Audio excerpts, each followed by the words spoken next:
Olá, boa tarde a todos. Sejam muito bem-vindos à COP30, a COP da Floresta.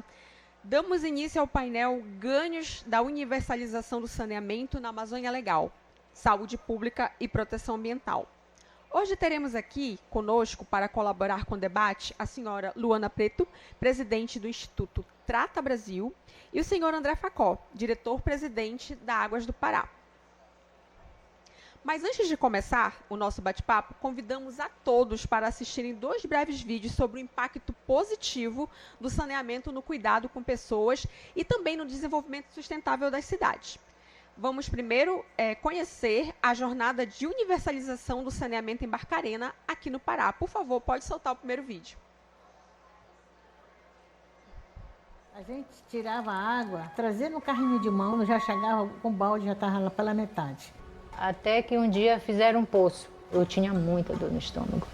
A gente tomava banho, ocasionou problemas de pele, e era da água que não era tratada, do poço, né?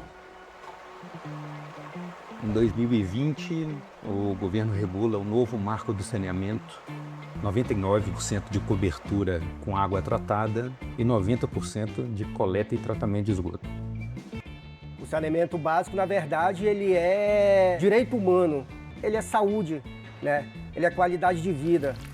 A água encanada, ela é boa. Eu já fui lá nas águas de São Francisco e eu fiquei encantada com o que eu vi. Mais de 230 quilômetros de rede de esgoto, mais de 120 quilômetros de rede de água, 38 estações elevatórias, 4 novas estações de tratamento de esgoto, ampliação de 2 existentes, um projeto grandioso. Com a água tratada hoje, melhorou 100%. Então a água veio justamente na hora certa. Trazer saneamento para Barcarena é um orgulho que nos enche o coração. Uma empresa que realmente ela veio para ficar. Fazer e acontecer. E está acontecendo.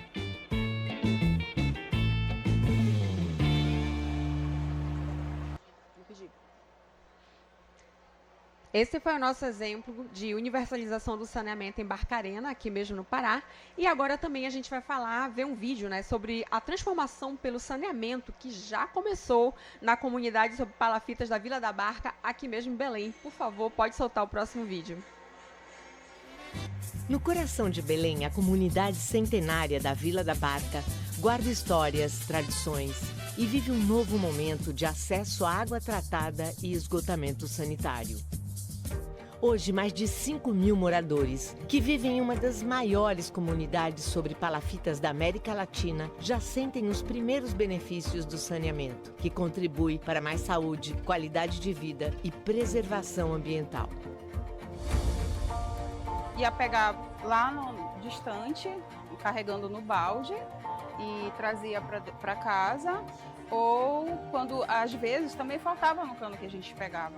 E aí eu chego do trabalho tarde, aí tinha que ir na casa de uma amiga para poder tomar banho, fazer refeição na rua, porque não dava para fazer alimentação, não tinha como lavar louça, e era assim a nossa rotina.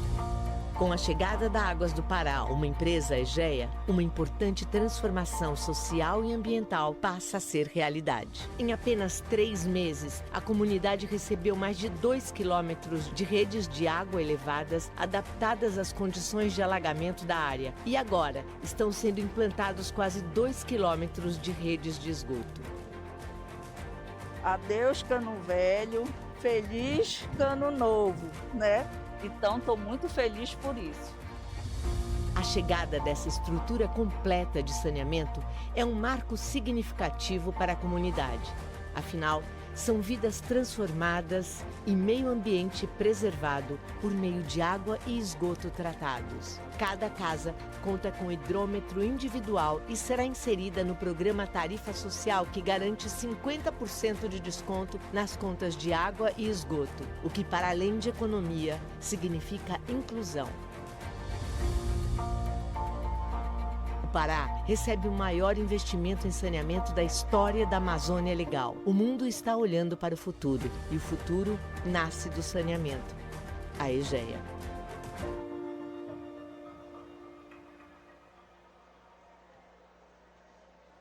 E para quem quiser conhecer mais esses exemplos, a Águas do Pará está presente também na Green Zone com um stand trazendo experiências imersivas para que as pessoas conheçam mais essa realidade que a gente tem feito, essa transformação de vidas. E agora sim, vamos iniciar o nosso debate. Senhoras e senhores, convido a senhora Luana Preto, presidente do Instituto Trata Brasil, a apresentar o estudo Benefícios Econômicos da Expansão do Saneamento na Amazônia Legal. Uma salva de palmas para ela, por favor.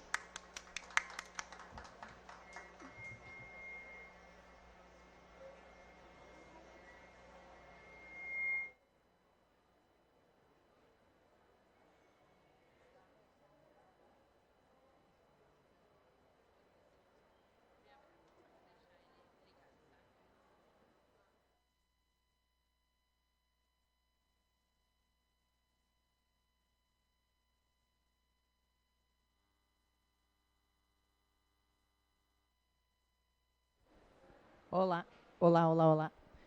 Ixi, esse aqui tá em inglês. Só passa o slide ali, só pra gente ver. Não, esse aqui tá em inglês. Vou pedir só pra...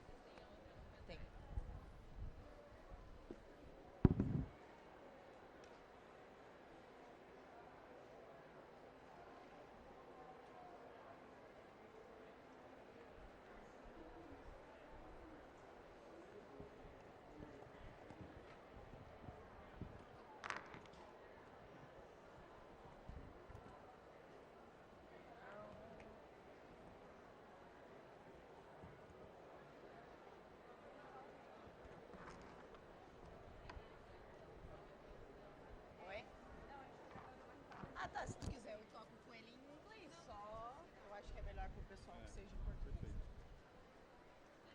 Beleza, vamos lá, gente. Sou Luana Preto, presidente executiva do Instituto Trata Brasil. Nós realizamos esse estudo de benefícios econômicos e sociais da universalização do saneamento na Amazônia Legal. Esse é um estudo que ele é feito a nível de Brasil. Temos esse estudo para a população brasileira, onde a gente avalia quais os ganhos que o saneamento básico vai trazer. Temos esse estudo para o estado do Pará, para a Amazônia Legal, para diferentes estados do Brasil. Qual é o nosso objetivo com esse estudo? Mostrar, né, o ganho que o acesso pleno ao saneamento traz na vida das pessoas. Muitas vezes a dona Maria, que está morando lá na comunidade Vila da Barca, ela não consegue saber por que o filho dela está com dor de barriga, por que é importante o acesso à água tratada, por que é importante a coleta e tratamento dos esgotos. Então, o objetivo desse estudo sempre é mostrar que o saneamento tem que ser visto como um ativo político, como uma ferramenta de transformação social, e não apenas, né, com aquele velho ditado de que obra enterrada não dá voto, de que vai atrapalhar o trânsito, a obra de saneamento, de que vai trazer, enfim, né, um problema para a população. A gente sabe que o investimento em saneamento básico, ele é um investimento bastante grande, né? A gente sabe que isso traz retorno para a população, e é isso que a gente traz aqui com esse estudo. Deu? Ah, não deu ainda? Então, vamos lá. Como é que a metodologia do estudo é feita, né? Nós pegamos os dados de saúde pública. Opa, vamos lá.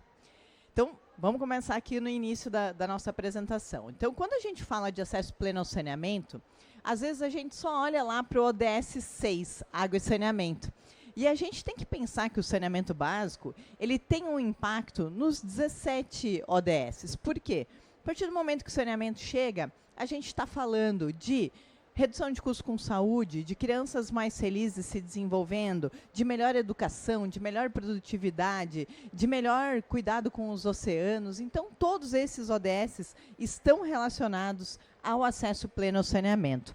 E quando a gente olha esse estudo, então nós avaliamos, né, quanto vai ser gasto com as obras de saneamento básico, com o aumento da despesa da família, e quanto a gente vai ter de benefício com geração de emprego e renda, com a redução de custos com saúde, com aumento de produtividade e assim por diante.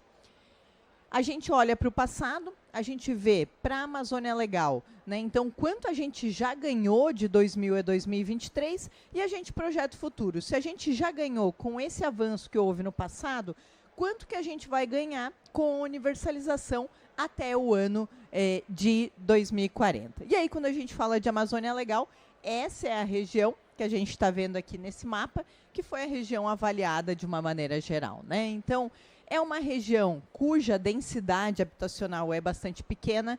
A gente sabe, né, que quando a gente compara com a média do Brasil, a densidade do Brasil é 23 habitantes por quilômetro quadrado, na Amazônia Legal é 5,30.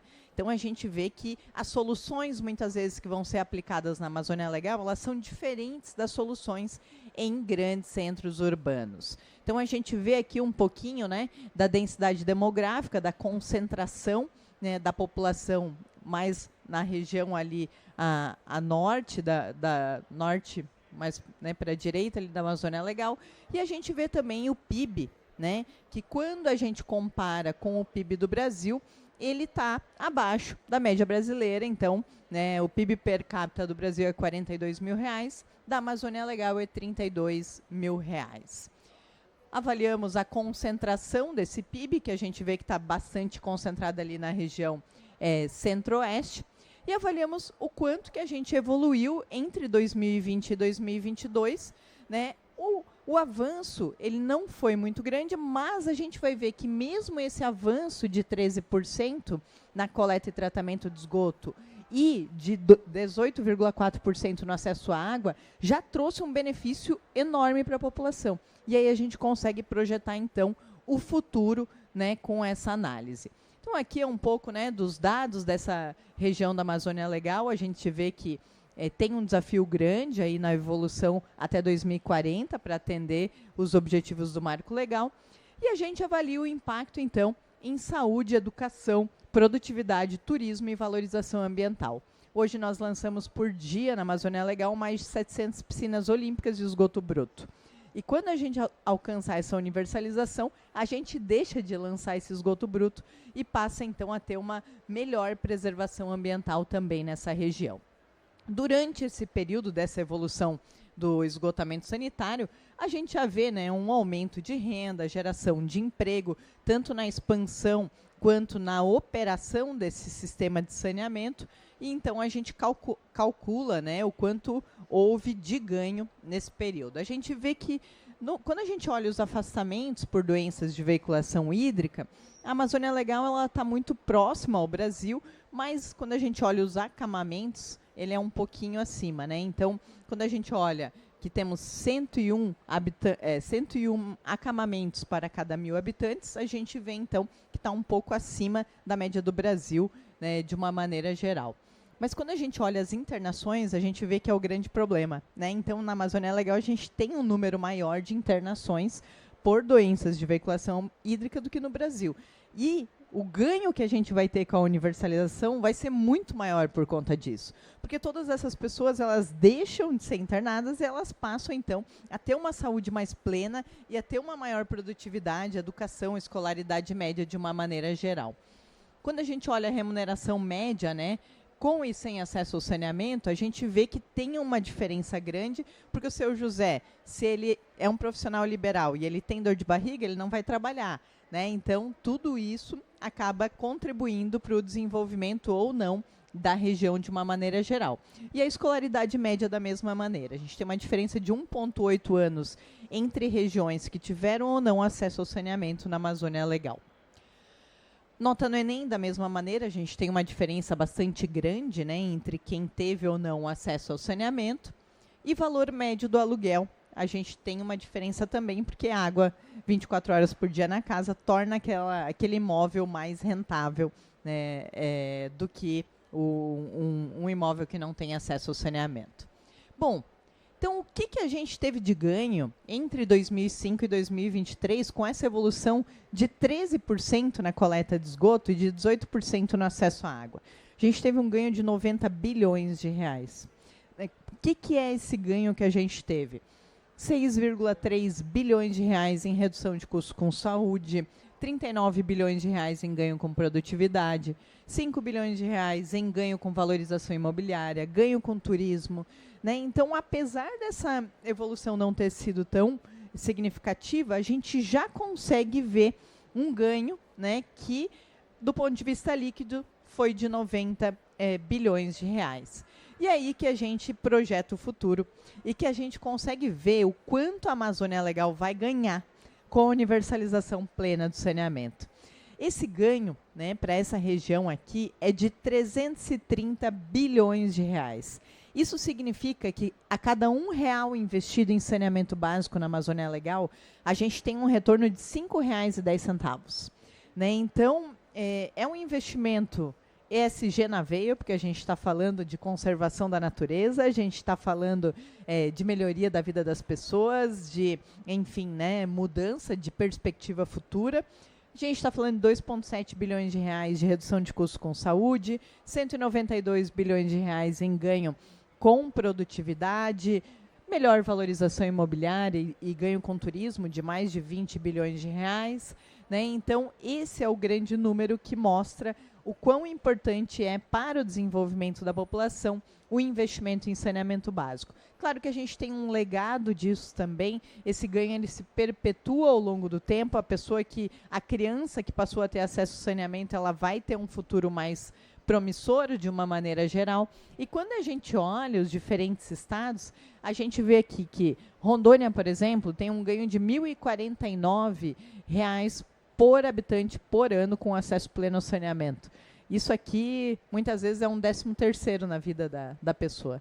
Né? Quando a gente olha aqui o Pará, onde nós temos R$ 638 por habitante por ano a mais com acesso pleno ao saneamento. Tudo porque todo esse ecossistema começa a funcionar melhor. Né? A pessoa fica menos doente, ela trabalha melhor, a criança estuda mais, o futuro é mais digno para essa família de uma maneira geral.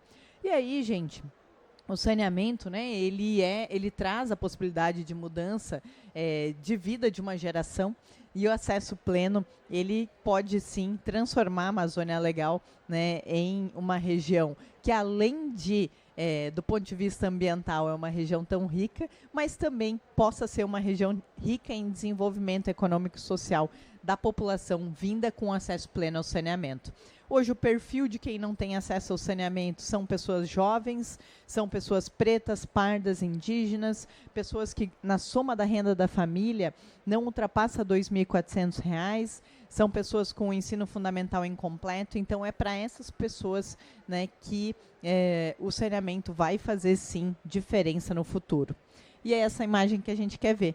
Né, o rio preservado, as crianças felizes, brincando, sem ter que se preocupar, né, com dor de barriga, com ter que buscar água, com ter que ajudar a mãe que está doente. Então, é para isso que o saneamento vem mudar a vida dessas pessoas.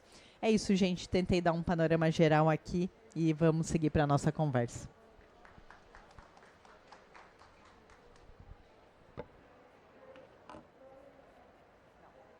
Não.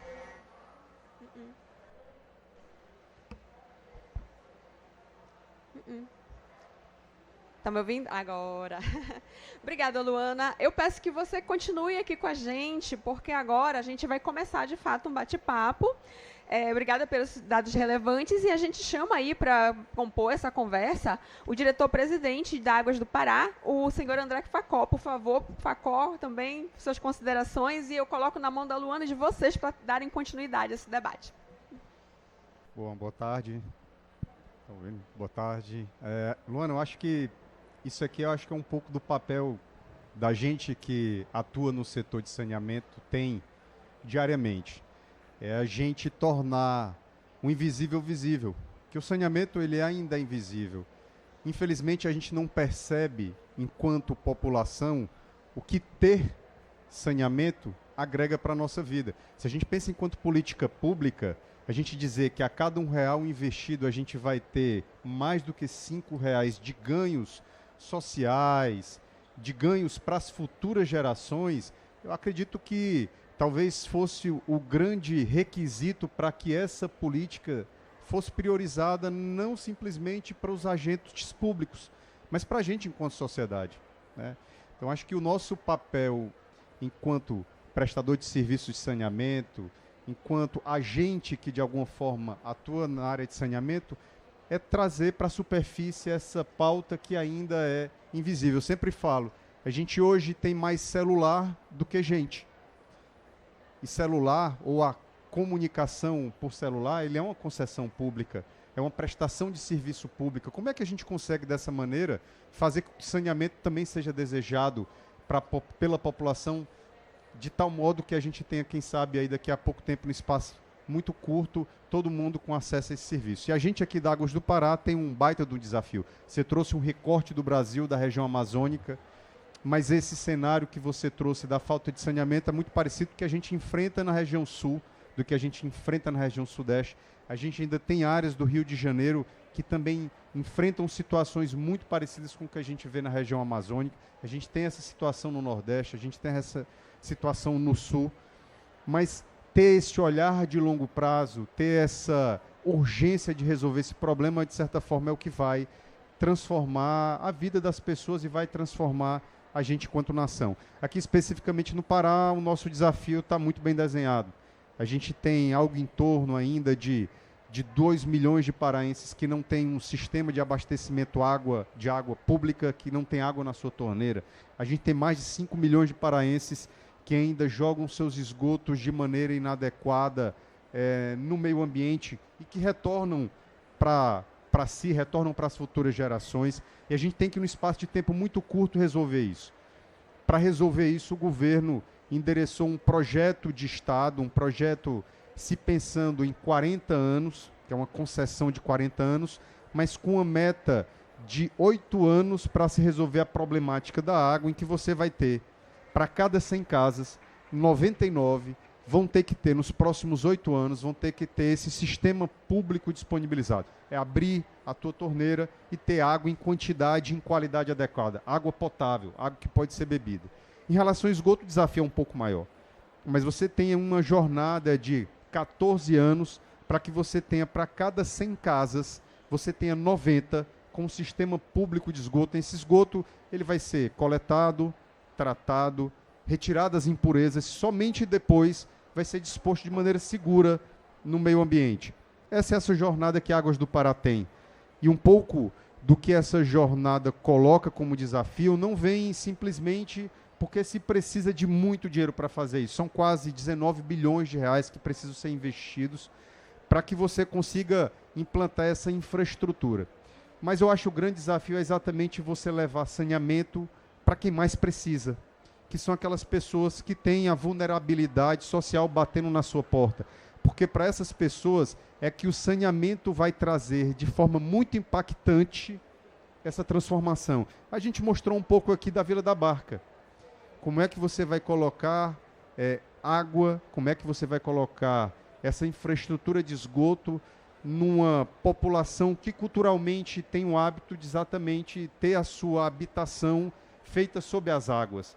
Esse foi o desafio imposto para a gente lá em Manaus, está sendo o desafio imposto aqui no Pará, e a gente já tem um pouco de um exemplo no espaço de tempo muito curto de como o saneamento transforma, de coisa que é muito simples. Você ter água para poder, por exemplo, tomar um banho. A gente está falando não só em saúde, a gente está falando, na verdade, em dignidade. E é engraçado o quão isso é, muitas vezes, imperceptível, o quanto isso muda a vida da pessoa de uma maneira que os outros não percebem, mas a partir do momento que ela tem hoje água na sua torneira, ela vai mudar o hábito de poder ligar, tomar um banho e depois fazer os seus afazeres. Que anteriormente, muitas vezes, você tinha que coletar essa água que não era tratada, que você tinha que ferver, para depois você tomar um banho, por exemplo, de cuia, como se diz no Nordeste, como se diz aqui no Norte. Então, eu acho que é um papel que a gente tem que fazer, não só simplesmente de implantar essa rede de água, essa rede de esgoto, mas como é que a gente, nas oportunidades que a gente tem, a gente falar do quão importante é o saneamento para que a gente possa transformar a vida de todo mundo. É o saneamento feito para todos mesmo, desde quem mora nas áreas urbanas, desde quem mora nas palafitas, desde quem estejam nas áreas rurais, para que a gente tenha cada vez mais uma população saudável e não tem local próspero, não tem população saudável se você não garantir algo que é básico, que é o saneamento. O nome diz, saneamento básico.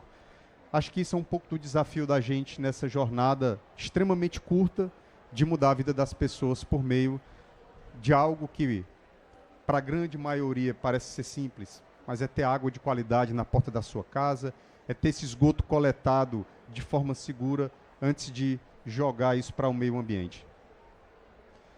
Vamos conversar um pouco, né, agora? Bora, ó, já tem pergunta aí, ó.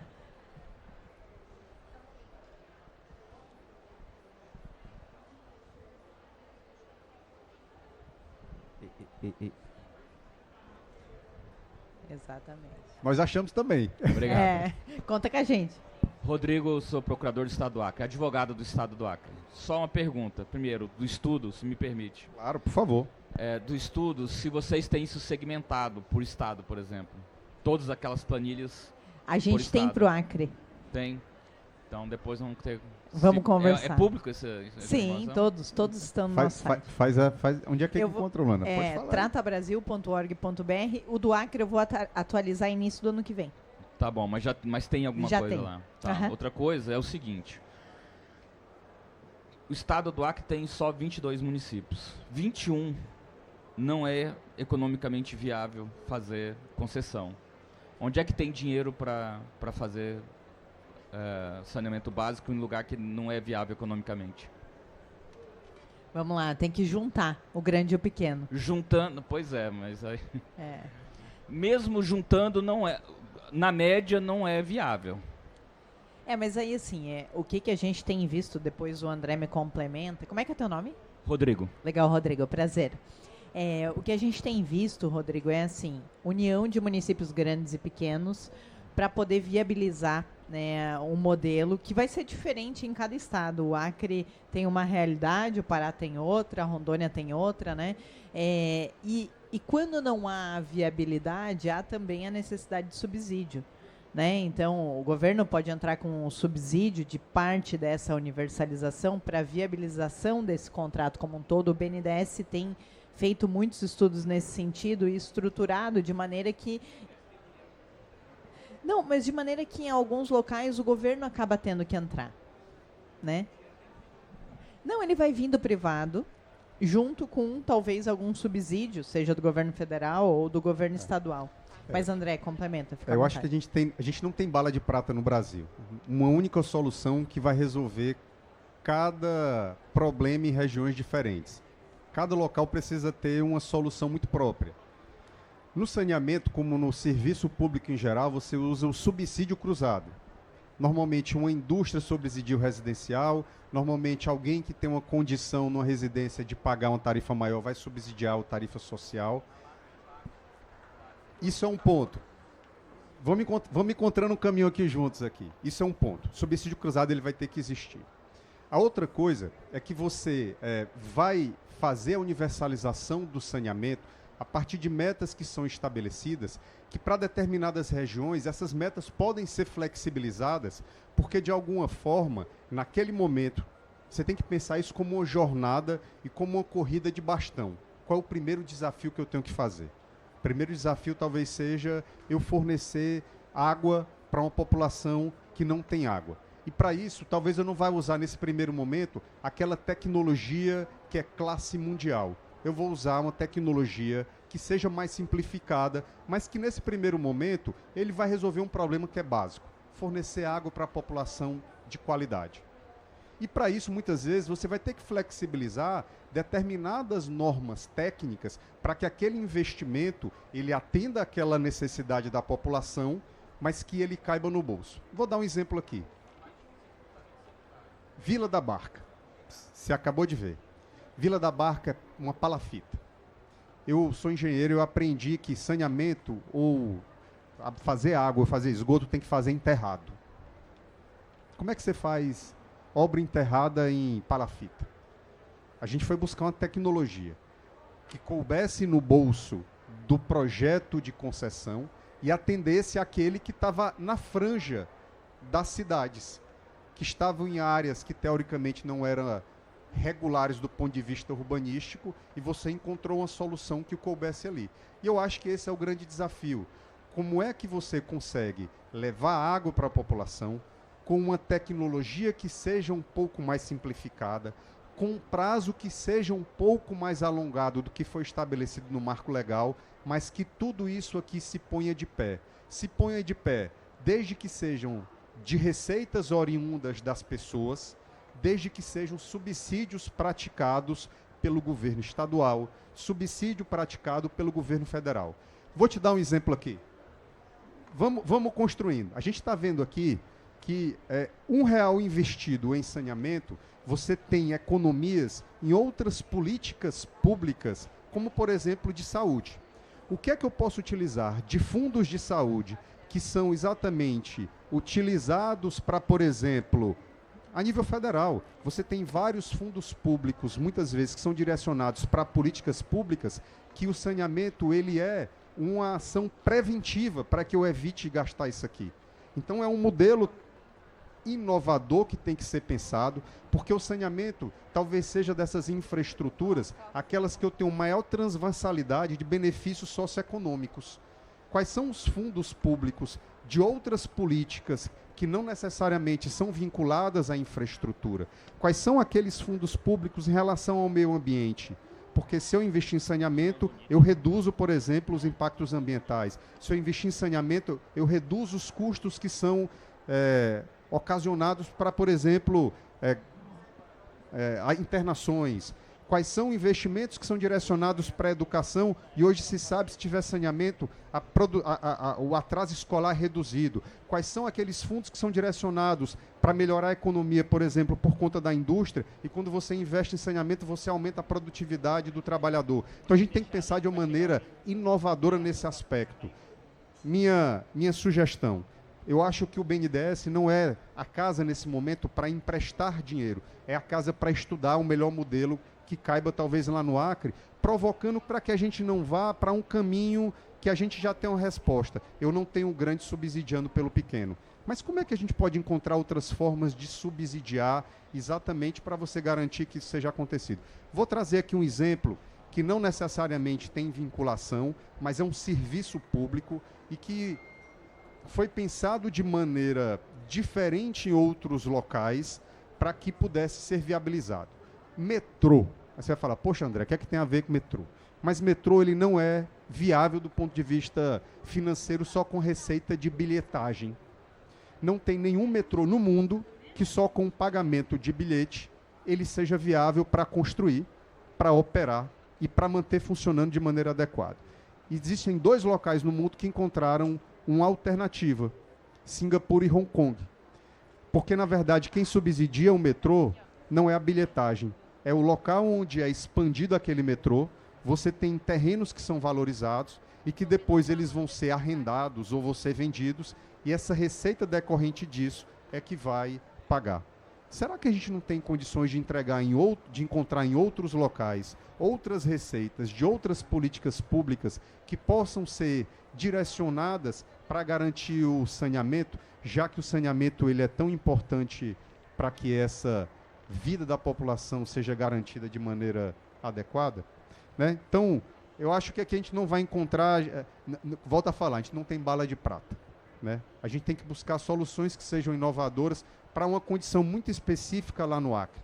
Porque o que eu sei que te responder é o seguinte, não ter saneamento talvez seja a grande âncora para qualquer local evoluir, para que tenhamos uma vida que seja saudável, que tenhamos uma economia que seja passível de desenvolvimento. E isso talvez seja a grande armadilha que a gente tem que buscar resolver. E conte conosco, Trata Brasil, no processo, porque eu sempre falo do Acre, e o meu sonho é ver o Acre com saneamento básico, porque hoje a gente sabe da dificuldade que é. Né? Então, estamos juntos. Não tem nem água? Eu vou trazer aqui eu sou cearense e estou aqui no Pará aprendendo muito. O Ceará talvez seja o estado mais complicado em relação à água do Brasil. Né? Você tem uma população ainda que costuma andar 3, 4 quilômetros para pegar água em Barreiro, que é exatamente uma poça maior que é formada por conta da chuva e fica lá, né? Se tem caminhos para fazer isso, né? Se tem essas áreas rurais, pensando de maneira diferente, pensando o saneamento enquanto uma jornada, em que é uma corrida de bastão, a gente está falando um pouco disso, em que eu vou construir uma primeira solução, que não é a melhor, mas é que é possível, daqui a pouco eu vou construir uma outra solução que é melhor do que essa, e aí realmente a gente vai daqui a pouco ter todo mundo atendido minimamente com o que é necessário para ter esse ganho que o saneamento pode levar. Mais alguma pergunta? Eu sou do Acre também. E no Acre a gente avançou muito com a parte de saneamento, né? Um desafio que a gente tem, e que você tocou no ponto, são as tecnologias sociais, né? Porque no Acre, na Resex Chico Mendes e também em outros territórios, já tem algum tipo de tecnologia social que funciona. Porque na zona rural ainda é mais difícil a questão do saneamento. Então, no âmbito dessa perspectiva que a gente está conversando sobre financiamento climático, eu queria ouvir de vocês, assim, quais as estratégias para trazer essa mensagem dialogando com esse financiamento, uma vez que vocês colocaram dados importantíssimos, que esse saneamento ele gera impacto social, ambiental e econômico, né? E a gente tem, na dimensão amazônica, um desafio gigantesco, que é nos territórios indígenas, comunidades tradicionais, eles não têm o básico do saneamento e precisa de investimento nessa tecnologia social. Bom, acho que assim, quando a gente fala de recurso financeiro sendo investido, quando esse recurso ele vem por meio de algum fundo de desenvolvimento, de um banco multilateral de fomento àquela região, a gente sempre tem que mostrar o benefício econômico e social, né? Então, esse tipo de estudo que o Trata Brasil faz é uma baita ferramenta para que vocês possam conversar com fundos e possam mostrar o retorno tangibilizado, calculado para aquela população, em termos de saúde, educação, renda e tudo que vai melhorar na vida das pessoas. Então, a gente fala que é ESG na veia, mas o ESG, muitas vezes, ele tem que ser tangibilizado para que não seja visto como um greenwashing, né? Então, isso aqui mostra, né, e no Acre a gente tem esse estudo, que investir em saneamento traz um retorno social, né? Então, acho que essa é a narrativa que a gente precisa trazer. E a gente precisa engajar também a população no processo, né? Quando o Facó falou a questão, né, do celular, hoje nós temos mais pessoas que não têm acesso ao saneamento do que não têm acesso à internet no Brasil. Isso é um absurdo, né? Porque eu tenho ali o esgoto passando na frente da minha casa, mas eu tenho internet, ou seja, eu me conecto com o mundo, mas eu estou sofrendo com doenças básicas que poderiam estar sendo solucionadas. Da Idade Média, né? Exatamente.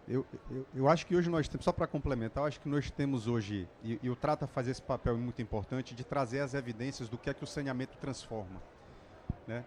E aí isso torna mais fácil de se buscar exatamente compromissos aí com entes financiadores que, de certa forma, muitas vezes emprestam recursos para outras atividades e que não conseguem tangibilizar, que muitas vezes não vai ter o resultado dessas atividades se você não tiver resolvido esse problema, né? Então, acho que esse papel é exatamente de criar esse nexo causal, que antes de eu emprestar dinheiro para uma determinada situação sem resolver esse problema do saneamento básico, é infrutífero.